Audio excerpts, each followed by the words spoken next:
A nosotros nos corresponde, bueno, escogimos más que todo el síndrome de Helen Keller para presentarles a ustedes con el fin de que empaparnos un poquito sobre síndromes que vamos a encontrar dentro del aula, que vamos a poder trabajar muy poco en realidad. Lastimosamente este síndrome nosotros no le podemos dar un buen enfoque al estudiante, solamente lo básico, entonces, y con ayuda de instituciones y personas que realmente sepan algún lenguaje inclusivo, como lo es el braille o el ESCO. En este caso, Olman, bueno, nosotros estudiantes, Olman Miranda, Daniela Salas, Alison Navarro y mi persona Diana Corrales, queremos hacer llegar este tipo de trastorno. En este caso, para nosotros como docentes, dentro de nuestra carrera no nos han capacitado adecuadamente sobre este tipo de síndromes que vamos a encontrar en el aula y cómo trabajarlos. Entonces, para hacer de su conocimiento un poco sobre este trastorno psicológico que podemos encontrar tanto en escuela como en colegio, que es prácticamente donde nosotros vamos a trabajar. Esta información la recopilamos con mucha ayuda del Instituto Helen Keller. En realidad tuvimos mucha información de ellos. Nuestro objetivo general siempre ha sido difundir a nivel académico y profesional los enfoques posibles sobre la existencia de jóvenes con síndrome de trastorno desintegrativo o infantil o síndrome Keller. Se le conoce como si fuera síndrome infantil porque se empieza a presentar a partir de los 2 años de edad. Entonces, cuando el niño no está maduro, cuando el niño no está en su adolescencia, ya completamente posee este síndrome. Nuestros objetivos específicos siempre han sido identificar las necesidades de inclusión presentes en estudiantes con este trastorno, crear estrategias de mediación para poder identificar y cómo las podemos trabajar dentro del aula, e informar a personas, estudiantes de la educación, o sea, nosotros como docentes, la calidad, veracidad y legalidad y la gran responsabilidad de interactuar con estudiantes que presentan este síndrome u otros síndromes como trastornos. Ya habíamos conocido la justificación. También se le conoce como el síndrome Helen Keller o Keller, como lo quieran llamar. Se trata de uno de los problemas de aprendizaje y déficit que causan más bajo rendimiento escolar. Se dice que de cada 100 estudiantes o de cada 150 estudiantes, uno lo posee. Entonces es muy baja la probabilidad de que podamos tener un estudiante con este síndrome, pero no puede ser imposible que no lo podamos tener. En el ámbito escolar causan muchas deficiencias. ¿Por qué? Porque los estudiantes no se pueden desarrollar ni socialmente ni académicamente. Gracias a que nosotros acá en Costa Rica y junto con una alianza que existe con el Instituto Helen Keller, el Ministerio de Educación Pública, cada vez que nosotros tenemos un estudiante con este síndrome, por obligación el Instituto Helen Keller debe llegar mínimo una vez al mes a darnos apoyo y cómo debemos de tratar este tipo de estudiantes. Desgraciadamente no existe una institución académica, o sea, una escuela o un colegio donde el estudiante se pueda desarrollar al 100%. El Instituto Helen Keller es solamente un apoyo que nos dan a nosotros como docentes para poder trabajar con este tipo de, de estudiantes. Entonces, dentro de nuestra hipótesis, conocemos que desafortunadamente el día de hoy se desconoce la causa que lo provoca, ¿verdad? Pero sí una posible causa. En Costa Rica se carece de conocimiento necesario para atender y ayudar a las personas con dicho trastorno. Entonces, nosotros nos hacemos la pregunta, ¿por qué existe tanto desconocimiento de este tema si normalmente son personas que vemos en la calle o que conocemos que tienen déficit visual y auditivo?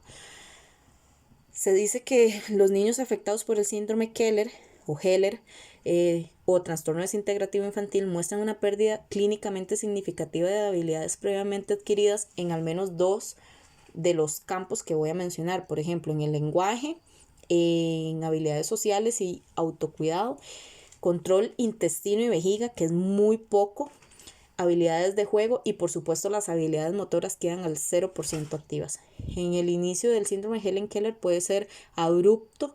Este trastorno suele ser lo suficientemente grave como para que el niño sea consciente de la regresión de sus capacidades. ¿Qué quiere decir esto? Por ejemplo, no sé si recuerdan el video que nosotros les mostramos en el primer avance. El niño que normalmente patea una bola donde sabe que la bola es redonda, va a rodar y que la bola sirve para tirar y patear, en ese retroceso que sufre el niño, se frustra porque no sabe qué hacer con ese objeto o tal vez quiere recordar cómo hacerlo, pero no puede. Entonces es un retroceso muy grande que desgraciadamente tienen los niños. Cabe destacar, bueno, cabe señalar que la importancia que implica el apoyo de los padres de familia en todo este proceso, tanto nosotros como docentes y en especial como a los niños. ¿Por qué? Porque si no tenemos un apoyo de los padres de familia, entonces el niño definitivamente no va a tener apoyo y no va a poder aprender.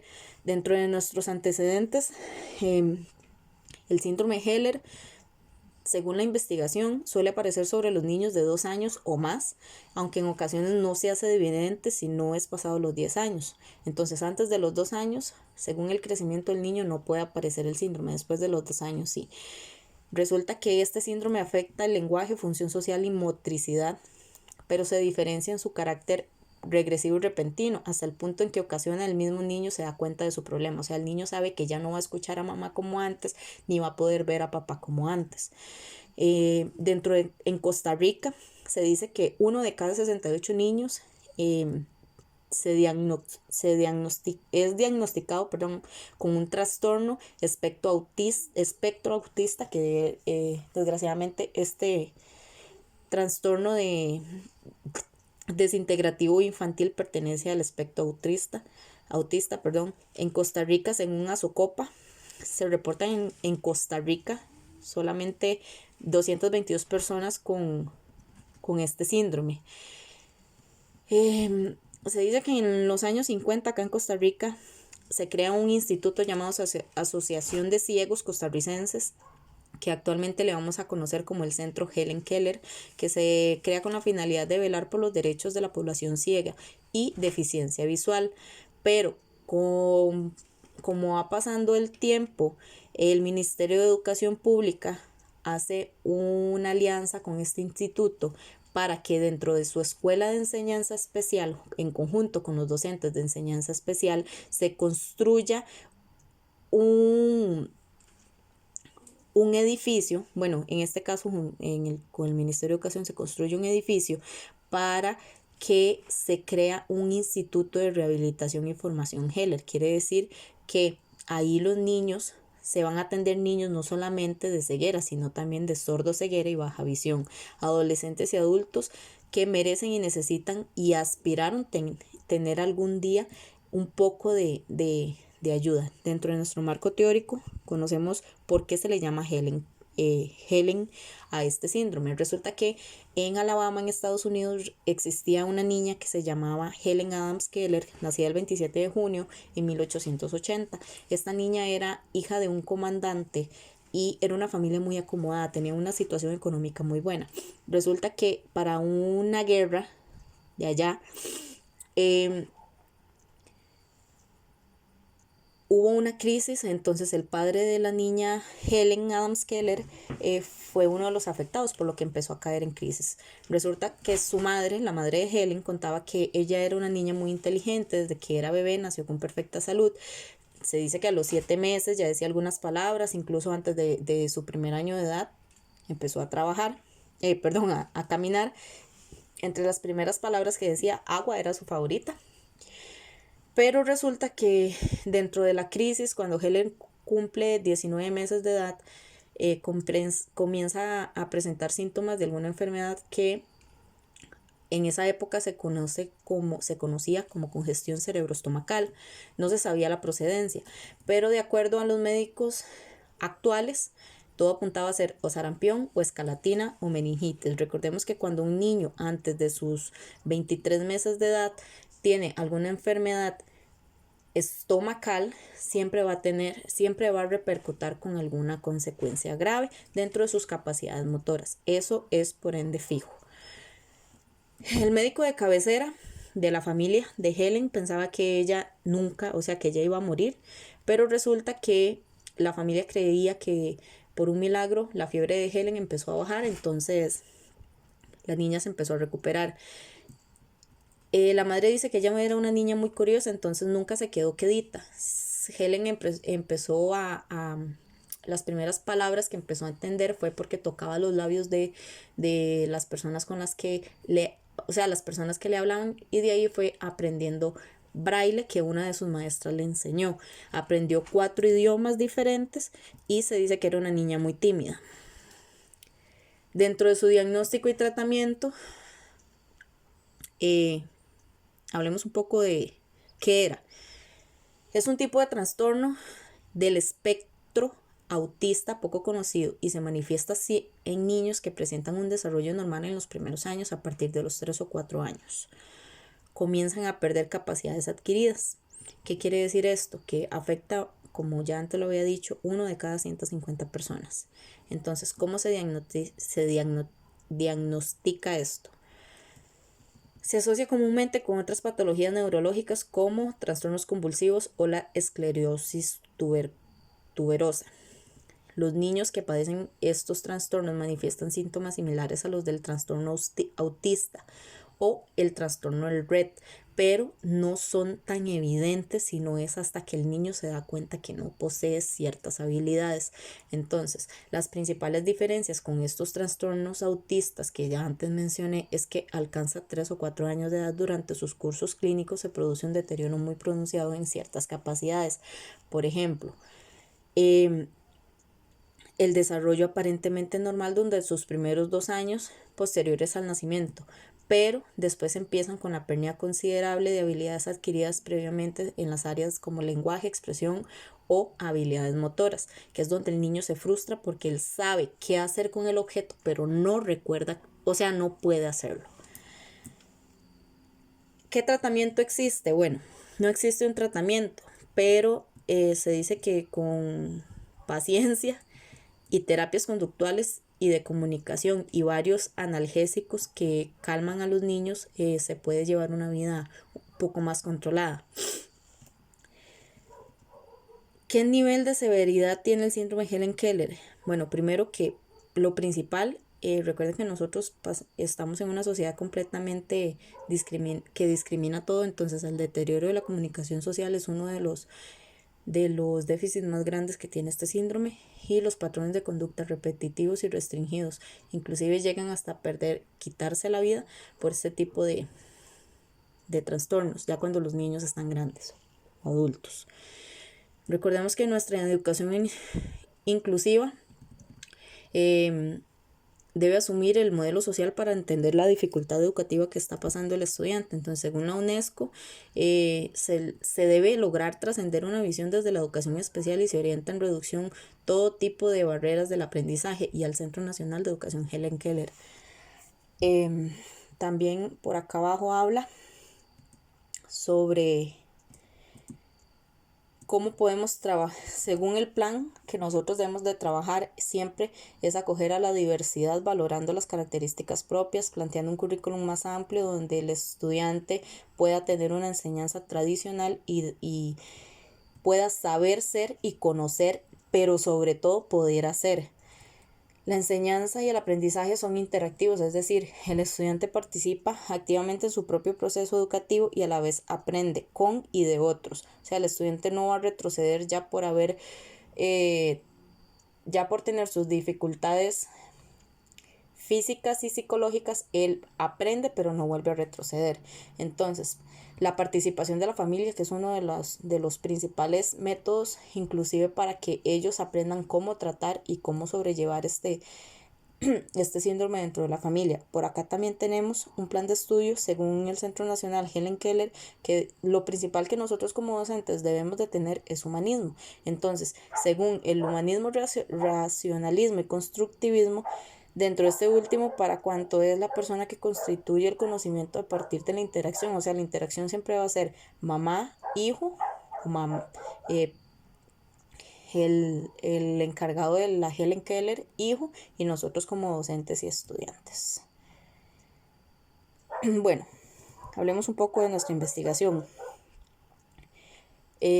Nosotros realizamos con el tema el síndrome de Helen Keller, es de tipo cualitativo. ¿Por qué? Bueno, en realidad esta investigación puede ser cualitativa, explorativa, descriptiva y puede tener variables también. Bueno, en este caso nosotros decidimos hacerla cualitativa pero por la situación del COVID-19 no pudimos culminar nuestra investigación, entonces decidimos abarcar todos los puntos en general. Es explorativa, ¿por qué? Porque podemos tener un problema y un motivo para poder desarrollar la investigación, y es descriptiva también porque podemos clasificar los elementos que caracterizan la comunidad estudiantil en este caso con la situación que está viviendo el estudiante y nosotros como docentes. Puede tener una asociación variable porque el motivo de estudio siempre va a ser la discriminación, entonces por eso tocamos el tema de la inclusión acá. Dentro de los procedimientos metodológicos, siempre, tuvimos mucha ayuda de muchos documentos del Helen Keller, del Instituto Helen Keller, pero también nos basamos en una investigación que encontramos en internet de el síndrome espectro autista. Entonces, nos caracterizamos por una aparición tardía. Lo que encontramos dentro de la investigación, por una aparición tardía. Realizamos varias entrevistas, las pocas que pudimos realizar, entonces las metimos dentro de un gráfico. También nuestro método fue subjetivo e individual. ¿Por qué? Porque estamos analizando a un niño en especial. No todos los niños con este síndrome actúan igual, entonces nuestra perspectiva se usa en un modelo matemático y teorías relacionadas a las situaciones. ¿Por qué? Porque el descubrimiento de este tema generaliza teorías y parten de la observación sistemática de la realidad, o sea, nosotros como docentes. También vimos que nuestro tipo de investigación, como les expliqué, decidimos hacerlo cualitativo, pero nos enfocamos prácticamente en todos los campos. Nuestros sujetos y fuentes de información, utilizamos ambas formas dentro de los docentes.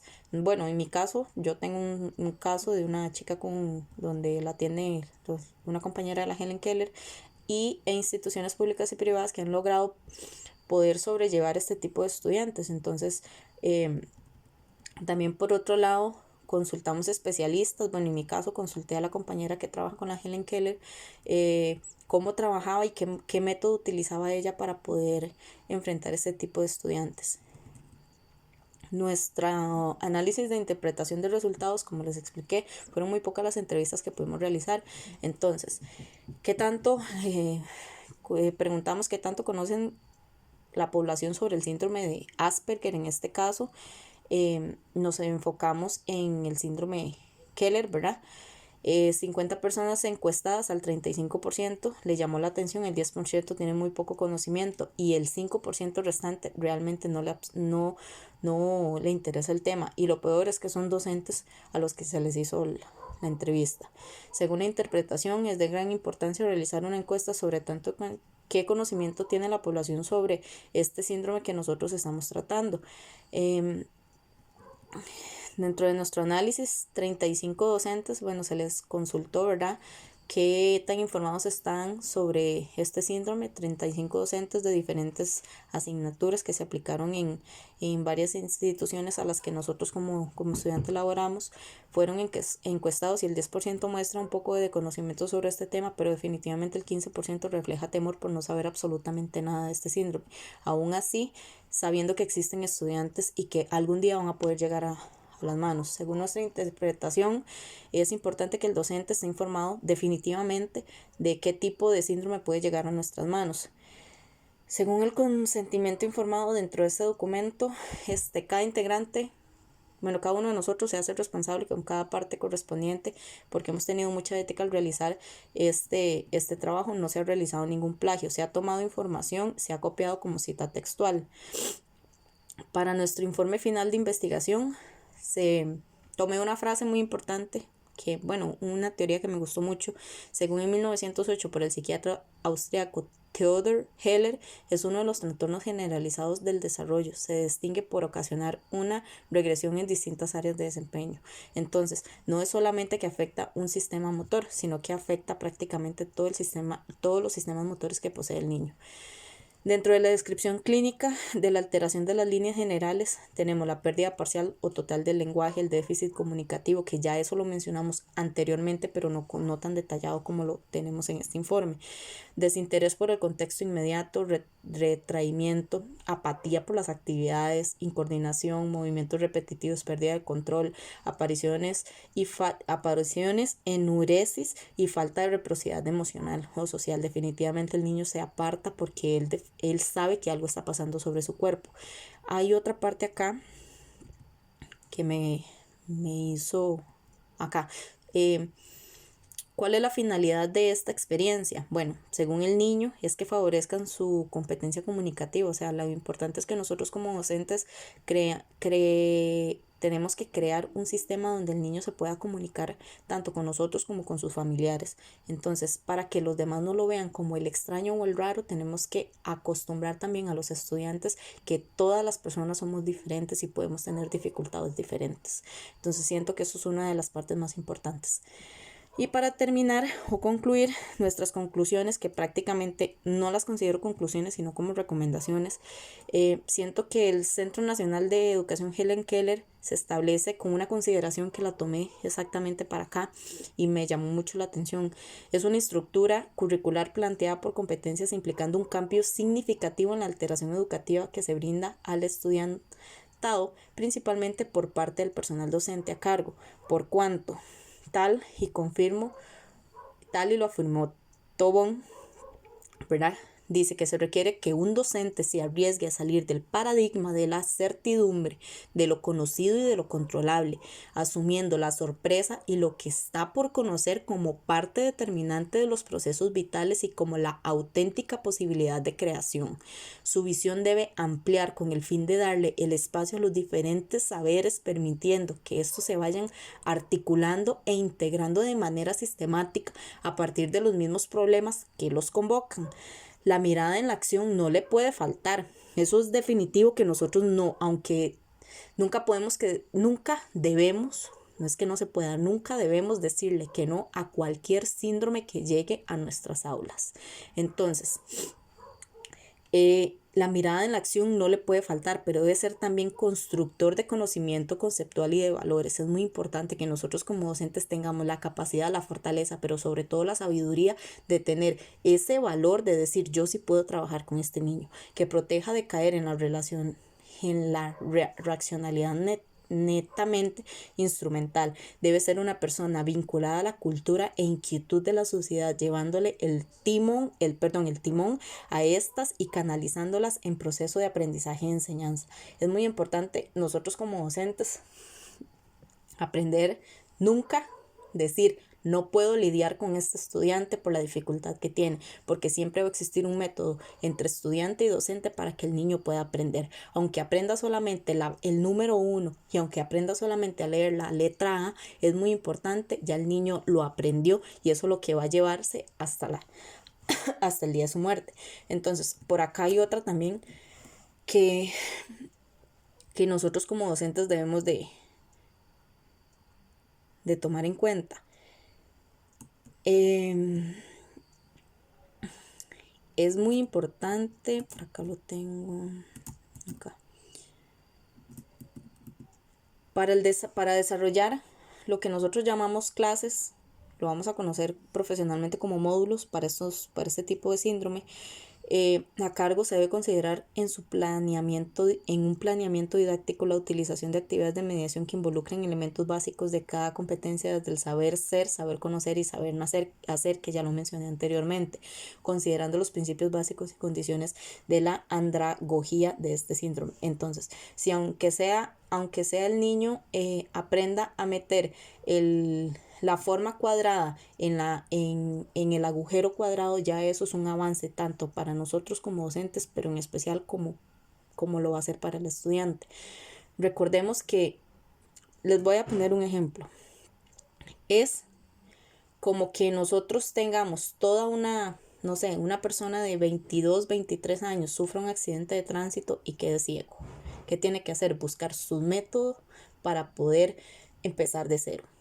Entonces, desgraciadamente los niños se frustran más. ¿Por qué? Porque ellos en este momento a los 2 años no son capaces de decirnos a nosotros al 100%, quiero esto, quiero aquello, deme esto, siento esto, me duele esto. Entonces es muy importante tener un poquito de consideración sobre este tipo de síndrome, porque Definitivamente, aunque nos pongamos en los zapatos del estudiante, no sabemos qué es lo que ellos sienten o qué es lo que ellos piensan.